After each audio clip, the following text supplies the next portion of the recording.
തിയേറ്ററുകാരിയൊക്കെ മാത്രല്ല അച്ഛൻ കേൾക്കുമ്പോഴും അമ്പട ഭയങ്കര അച്ഛൻ എനിക്ക് അറിയാൻ തോന്നുന്നു, ഞാൻ ഇപ്പോഴേ പറഞ്ഞിട്ടുണ്ടോ തോന്നുന്നു. ആണോ? നോട്ടി കിഡായിരുന്നു അപ്പൂപ്പന്റെ അടുത്തെന്നാണ് ഞാൻ അറിഞ്ഞത്. അങ്ങനെ തന്നെയായിരുന്നല്ലേ? അപ്പൂപ്പൻ്റെ അടുത്തൊന്നല്ല, എല്ലാവരോടും. ഓ അങ്ങനെയായിരുന്നോ? എന്തൊക്കെ നോട്ടിനെസ് ആണ് ഞാൻ കാണിച്ചിട്ടുള്ളത്? അയ്യോ ചിലതൊന്നും ഞാൻ പറയുന്നില്ല. എന്നാലും അച്ഛൻ്റെ അടുത്ത് വെച്ച് കാണിച്ചിട്ടുള്ളതൊക്കെ എന്ന് പറഞ്ഞു കഴിഞ്ഞാൽ ഫ്ലാറ്റിൽ, അച്ഛൻ്റെ ഫ്ലാറ്റ്, വേണ്ടത്തെ ഫ്ലാറ്റിൽ വെച്ച് ടിവിയുടെ റിമോട്ടൊക്കെ ഫ്ലാറ്റിന്റെ 7ാമത്തെ നിലയിൽ നിന്നൊക്കെ താഴോട്ടെടുത്ത് എറിയുമായിരുന്നു. പിന്നെ അപ്പൊ ഒരു വളരെ സ്നേഹത്തോടെ എന്തോ വിളിക്കുമെന്ന് ഞാൻ കേട്ടായിരുന്നു.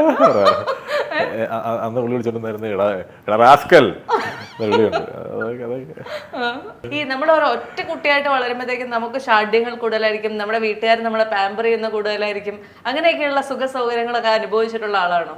ഞാൻ അങ്ങനെ ഒരുപാട് അങ്ങനെ ആവശ്യപ്പെട്ടിട്ടൊന്നുമില്ല.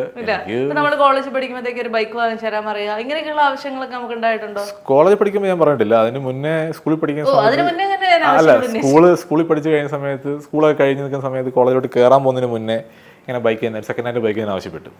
ഓ അപ്പോഴും നമ്മൾ സെക്കൻഡ് ഹാൻഡിലേക്ക് സെക്കൻഡ് ഹാൻഡ് ഒരു 135,000 ചെറിയൊരു ബൈക്ക്, ലോക്കൽ ആവശ്യത്തിന് ജിമ്മിലൊക്കെ പോകാനും അങ്ങനെ ആവശ്യപ്പെട്ട്, ട്യൂഷനൊക്കെ പോകാൻ ആവശ്യപ്പെട്ടു. അന്ന് പറഞ്ഞില്ല ഞാൻ തരത്തില്ല എന്നൊക്കെ അച്ഛൻ കുറേ പറഞ്ഞു. പിന്നെ അതിനുശേഷം എനിക്കൊരു സ്വപ്നം, എനിക്കൊരു ഡ്രീം ബൈക്ക് ഉണ്ടായിരുന്നു. പിന്നെ 2021 തോന്നുന്നു ഞാനത് സ്വന്തം കാശ് കൊണ്ട് ഞാനത് മേടിച്ചു. അതൊരു കവാസാക്കിയുടെ നിഞ്ച എന്ന് പറയുന്ന ഒരു ZX 10R എന്ന് പറയുന്ന ബൈക്ക് ഞാൻ സ്വന്തമായിട്ട് മേടിച്ചത്. അപ്പോൾ ഒന്നും പറയാനില്ലല്ലോ, ഞാൻ സ്വന്തം മേടിച്ചതല്ലേ.